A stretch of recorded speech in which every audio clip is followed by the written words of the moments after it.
सबसे पहली चीज, दुनिया में आप किसी भी इंसान को पकड़ लीजिए, हर किसी को तारीफ सुनना पसंद होती है। ऐसा इसलिए क्योंकि तारीफ हमें अच्छा महसूस कराती है। देखिए, यह कम्युनिकेशन स्किल का चैप्टर 4 है और आज मैं इस वीडियो में आपको बताऊंगा कि तारीफ कैसे करनी चाहिए। इस बात को भी जरा समझ लीजिए, तारीफ मांगी नहीं जाती, कमाई जाती है। देखिए साहब, तारीफ करने का सबसे बड़ा फायदा यह होता है कि एक तो आप सामने वाले को खास महसूस कराते हैं, दूसरा यह रिश्तों में मिठास लाता है, तीसरा आप चाहें तो लोगों का इस्तेमाल अपने फायदे के लिए कर सकते हैं, और चौथा और सबसे जरूरी चीज, लोग आपके एहसानमंद हो जाते हैं और वे आपके इस एहसान को चुकाने की कोशिश करते हैं। ये तो थे फायदे, अब जरा नुकसान की बात करते हैं। नुकसान यह है कि आसपास के लोग आपको क्या समझने लगते हैं आप बेहतर जानते हैं। दूसरी चीज, आप जब किसी की तारीफ कर रहे हो, इस बात को ध्यान में रखिएगा कि आपकी तारीफ में एक भी बात झूठी न हो।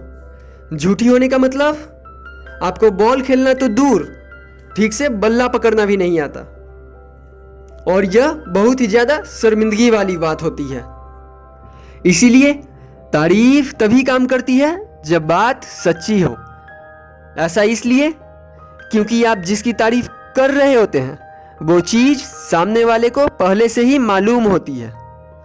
देखिए साहब, एक मूर्ख आदमी का दिल तो आप झूठी तारीफ करके जीत सकते हैं, पर एक समझदार आदमी का दिल जीतना, वो भी झूठी तारीफ करके, संभव नहीं है।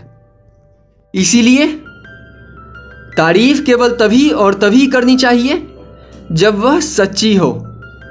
सच्ची तारीफ करने के लिए किसी भी इंसान में उसके 3 चीजें देखी जाती हैं। सबसे पहली चीज, उसकी उपलब्धि यानी उसके अचीवमेंट, अपने जीवन में उसने क्या क्या उखाड़ा है। इसका सबसे अच्छा एग्जाम्पल रावण है।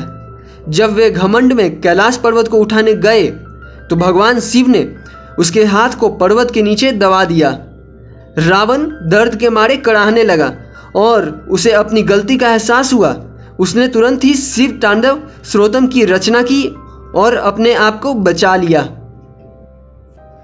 दूसरी चीज जो देखी जानी चाहिए वो है सामने वाले के स्किल्स, यानी सामने वाला कौन कौन से काम को बहुत अच्छी तरह से कर सकता है। हो सकता है वह पढ़ाई में बहुत तेज हो सकता है वह फुटबॉल अच्छा खेलता हो सकता है उसकी कम्युनिकेशन स्किल काफ़ी तगड़ी हो। यानी जब आप स्किल देखने बैठोगे तब देखोगे इस लिस्ट की कोई था ही नहीं है। इस चीज को भी जरा समझिए, सामने वाले में चाहे लाख बुराई सही, पर ऐसा हो नहीं सकता कि उसमें एक आध भी अच्छाई ना हो।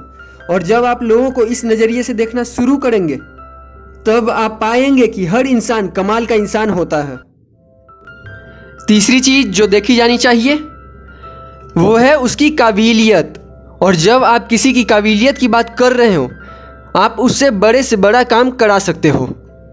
हुआ यह कि जब भगवान श्री राम की सेना को सूचना मिली कि माँ सीता लंका में है, तो ये पुष्टि के लिए कि सीता जी हैं भी या नहीं, किसी को लंका जाना था, पर दिक्कत थी कि बीच में विशाल समुद्र था। तब जामवंत जी हनुमान जी की ओर देखे और बोले कि हे हनुमान, तुम तो पवन के पुत्र हो, तुम बल में बुद्धि में कहीं अधिक श्रेष्ठ हो। इस जग में कौन सा ऐसा कठिन काम है जो तुम नहीं कर सकते। ये सब सुनते ही हनुमान जी ने शरीर के आकार को बढ़ाया और दहाड़ते हुए एक लंबी छलांग में लंका पहुंच गए। देखिए साहब, ये तो थी सारी बातें तारीफ करने के फायदे और नुकसान की। अब एक दो चीज और समझ लीजिए। पहली चीज, जब आप किसी की तारीफ करें तो उनका नाम जरूर लें। इसका एक एग्जाम्पल देख लीजिए। यार ऋषि, न केवल तुम मन लगाकर पढ़ाई करते हो, बल्कि यार मैं समझता हूँ पढ़ाई के साथ साथ तुम्हें शेयर मार्केट के बारे में भी अच्छी जानकारी है। दूसरी चीज, आप जब किसी की तारीफ करें, कभी भी उस चीज के बारे में तारीफ नहीं करनी चाहिए जिस चीज के बारे में उसकी तारीफ हमेशा होती ही रहती हो। यानी जब आप कभी मुझसे मिलें, कभी भी ये नहीं कहें कि भाई साहब आपकी बॉडी कमाल की है। आपको मुझसे ये कहना चाहिए कि भाई साहब आप मुझे शरीर से मेहनती और अनुशासित जीवन जीने वाले लगते हैं। इसी से तीसरा पॉइंट बनता है कि जब आप कभी किसी की तारीफ करें, हमेशा उस तारीफ की वजह ज़रूर बताएं। यानी भाई साहब, जिस तरह का आपका शरीर है वो किसी अनुशासित व्यक्ति का ही हो सकता है, क्योंकि कसरत करना और समय से डाइट लेना सबके बस की बात नहीं। ये तो हो गई तीसरी चीज। आखिरी चीज, देखिए साहब, आप भी एक ना एक दिन अपनी जिंदगी में कुछ न कुछ बड़ा काम जरूर करेंगे, और उस वक्त जब लोग आपकी तारीफ करें, आपके मुंह से केवल 2 ही लाइंस निकलनी चाहिए, thank you, all by the grace of God. इसी के साथ मैं अपनी बात खत्म करता हूं। इस चैनल को आप सब्सक्राइब कर लीजिए ताकि जब इस सीरीज पर अगली वीडियो आए तो आपको संदेश मिल जाए। आपने मुझे इतना समय दिया, थैंक यू वेरी मच।